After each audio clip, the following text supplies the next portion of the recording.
వనపర్తి మండల పరిధిలోని ఒక గ్రామానికి చెందిన 13 ఏళ్ల బాలుడు అదే ఊరిలో ఇంటర్లో చదువుతున్న బాలిక మధ్య కొంతకాలంగా ప్రేమించుకుంటున్నారు. ఈ నేపథ్యంలోనే ఇద్దరు పలుమార్లు శారీరకంగా దగ్గరవగా బాలిక గర్భవతి అయింది. బాలికకు గర్భం వచ్చిన విషయం తల్లిదండ్రులకు తెలియడంతో ఉద్రిక్తత నెలకొంది. దీంతో బాలిక కుటుంబ సభ్యులు పోలీస్ స్టేషన్లో ఫిర్యాదు చేశారు.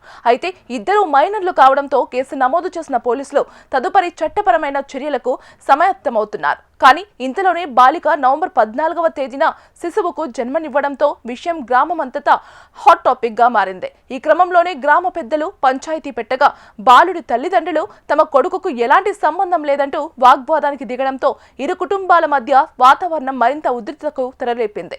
మరోవైపు కేసు నమోదు చేసినప్పటికీ పోలీసులు తక్షణ చర్యలు తీసుకోకపోవడం పట్ల కూడా బాలిక కుటుంబ సభ్యులు తీవ్ర ఆగ్రహం వ్యక్తం చేస్తున్నారు. దీంతో బాలిక కుటుంబ సభ్యులు జిల్లా ఎస్పీ కార్యాలయానికి వెళ్లి అధికారులకు ఫిర్యాదు సమర్పించారు. శిశువు తండ్రిని నిర్ధారించడానికి DNA పరీక్ష చేయాలని, తమకు న్యాయం జరిగేలా చూడాలని కోరారు. అయితే ఇద్దరు మైనర్లు కావడంతో ఇది స్పెషల్ పోక్సో చట్ట పరిధిలోకి రావచ్చని న్యాయ నిపుణులు పేర్కొంటున్నారు. ఈ ఘటన పట్ల గ్రామస్తులు కూడా దిగ్భ్రాంతి వ్యక్తం చేస్తున్నారు.